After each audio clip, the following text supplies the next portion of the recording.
والله الذي لا إله إلا هو لا زال في أمتنا خير، وفي شبابها خير، وفي فتياتها خير، بل حتى في أطفالها خير. مع البداية أهمس لك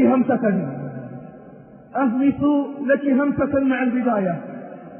كان هناك فتاة عابدة صوامة قوامة في عمر الورود والأزهار من بنات هذا الجيل لا من بنات الأجيال الماضية، فقدم لها شاب فترددت، فقيل لها: لماذا التردد ولماذا لا توافقين؟ قالت: أحب الصيام والقيام. قالت: أحب الصيام والقيام. فقيل لها: إن خدمة الزوج عبادة وقربة إلى الله، فأنت في خير وعبادة. فاستخارت ثم قطعت التردد بالموافقة. قالت: لكن بشرط، وشرط واحد ليس لي شرط سواه. قالوا: وما هو؟ قالت: أن يأذن لي بصيام 3 أيام من كل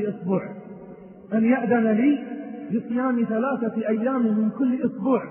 فهي تعلم أن صيام النافلة لابد أن يكون بإذن زوجها، فأخبروه ففرح بالشرط ووافق، وفرحت هي بموافقته وزفت إليه، وبني بيت على تقوى من الله ورضوان.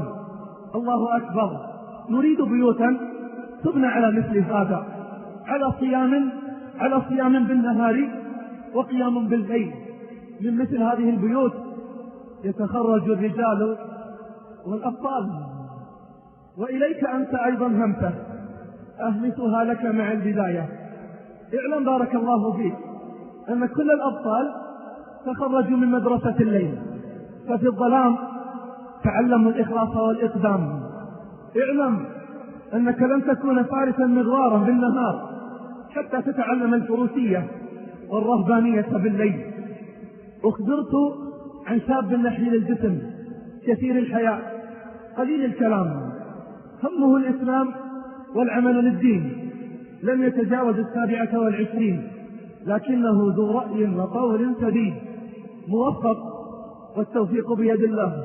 يقول أحد الشباب: رافقته مرارا في رحلات دعوية، كم أصابنا فيها من التعب والإرهاق والمشقة والعناء، ومع هذا رأيت منه عجب العجب.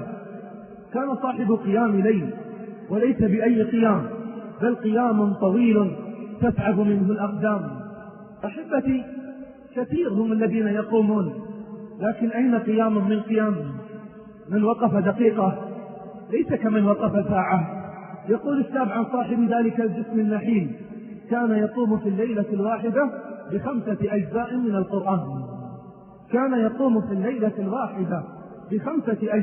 القرآن. وما تخلف عن ذلك ليلة واحدة مهما كانت الظروف ومهما كانت الأحوال. قلت: هكذا هم الصادقون. كانوا قليلا من الليل ما يهجعون، وبالأسحار هم يستغفرون. هكذا هم الصادقون.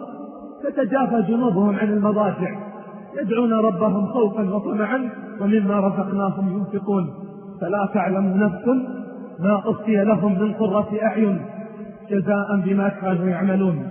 إن أمة تمتلك أمثال هؤلاء الفتيات والفتيان أمة لا تقهر ولا تغلب بإذن الله، ولكنها تمتحن وتبتلى حتى يأتي أمر الله، وحينها يفرح المؤمنون، وحينها سيعلم الذين ظلموا أي منقلب ينقلبون. العنصر الثاني باختصار مع ال3 الذين خلفوا. إنه خبر توبة زكاها الله في القرآن، ثم أمرنا الله أن نكون منهم ومعهم. قال سبحانه: وعلى ال3 الذين خلفوا حتى إذا ضاقت عليهم الأرض بما رحبت وضاقت عليهم أنفسهم وظنوا أن لا ملجأ من الله إلا إليه ثم تاب عليهم ليتوبوا إن الله هو التواب الرحيم. ثم اسمع هذا النداء العظيم: يا أيها الذين آمنوا اتقوا الله وكونوا مع الصادقين. جاء خبرهم عند البخاري مفصلا، وأنا أسوقه لكم باختصار. أمر النبي صلى الله عليه وسلم أصحابه ليتأهبوا للغزو، وكان ذلك في غزوة تبوك. كان الحر شديدا والسفر بعيدا والعدو كثيرا وعنيدا. يقول كعب بن مالك راوي الحديث وأحد الثلاثة الذين خلفوا: والله ما كنت قط أقوى ولا أيسر حين تخلفت في تلك الغزوة. ولما انطلق النبي صلى الله عليه وسلم ومن معه قلت: غدا ألحقهم، ولكن لم يقدر لي ذلك، ولقد هممت أن أرتحل فأدركهم وليتني فعلت، ولكن لم يقدر لي ذلك ليقضي الله أمرا كان مفعولا. ولقد سأل النبي صلى الله عليه وسلم عني وهو في القوم بتبوك، فقال رجل: يا رسول الله، حبسه برداه ونظره في عصته. فقال معاذ بن جبل: بئس ما قلت، والله يا رسول الله ما علمت عنه إلا خيرا، فأين هم الذين يدافعون عن أعراض إخوانهم اليوم؟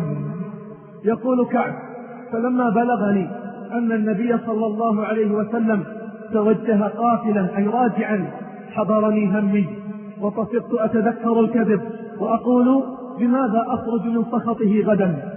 فلما قيل أن النبي صلى الله عليه وسلم قد حل بالمدينة قادما زاح عني الباطل، وعلمت أني لن أخرج منه أبدا بشيء فيه كذب، فأجمعت على أن أصدقه في الحديث.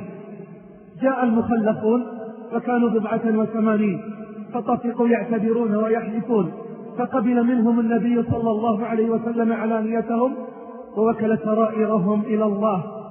أحبتي، الله لا ينظر إلى المظاهر ولكن الله سيبتلي السرائر.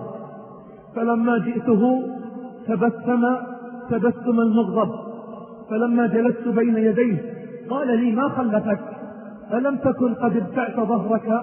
قلت: بلى، والله لقد علمت لئن حدثتك بحديث كذب ترضى به عني ليوشكن الله أن يسقطك علي، ولئن حدثتك حديث صدق تجد علي فيه إني لأرجو فيه عفو الله. أحبتي، قد تأخذ ما عند فلان أو فلان بالكذب أو الافتراء، ولكن والله الذي لا إله إلا هو إنك لن تأخذ ما عند الله إلا إذا صدقت مع الله.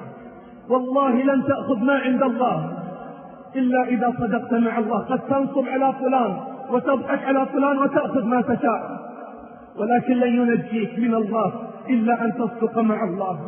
قال كعب: والله ما كان لي من عذر، والله ما كنت قط أقوى ولا أيسر مني حين تخلفت عنك. فقال صلى الله عليه وسلم: أما هذا فقد صدق، فقم حتى يقضي الله فيك. يقول كعب: فقمت فلامني من لامني، وقالوا لي: يسعك ما وسع غيرك ويكفيك استغفار النبي صلى الله عليه وسلم لك. فقلت: هل قال مثل قول أحد؟ فذكروا لي رجلين هما مرارة بن الربيع وهلال بن أمية، فمضيت حين ذكروهما لي. ونهى النبي صلى الله عليه وسلم عن كلامنا نحن الثلاثة، فاجتنبنا الناس وتغيروا لنا حتى تنكرت لنا الأرض، فلا هي الأرض التي نعرفها، بل حتى تنكرت لنا أنفسنا التي بين جنوبنا، فلا هي بالأنفس التي نعرفها. فلبثنا على ذلك 50 ليلة. أما صاحباي فقعدا في بيوتهما يبكيان، أما أنا فكنت أشب القوم وأجلدهم، فكنت أخرج لأشهد الصلاة مع المسلمين وأطوف بالأسواق ولا يكلمني أحد. كنت آتي النبي صلى الله عليه وسلم في مجلسه فأسلم عليه بعد صلاته، وأقول في نفسي: هل حرك شفتيه برد السلام أم لا؟ ثم أصلي قريبا منه أسارقه النظر. فلما طال الأمر واشتد ذلك علي تسورت جدار حائط أبي قتادة وهو ابن عمي وأحب الناس إلي، سلمت عليه فوالله ما رد علي السلام. قلت: أنشدك بالله يا أبا قتادة، هل تعلمني أحب الله ورسوله؟ فسكت، فناشدته فسكت، فناشدته بالثالثة فقال: الله ورسوله أعلم. ففاضت عيناي، وخرجت أمشي في سوق المدينة، فإذا بنبطي من أهل الشام يقول: من يدل على كعب بن مالك؟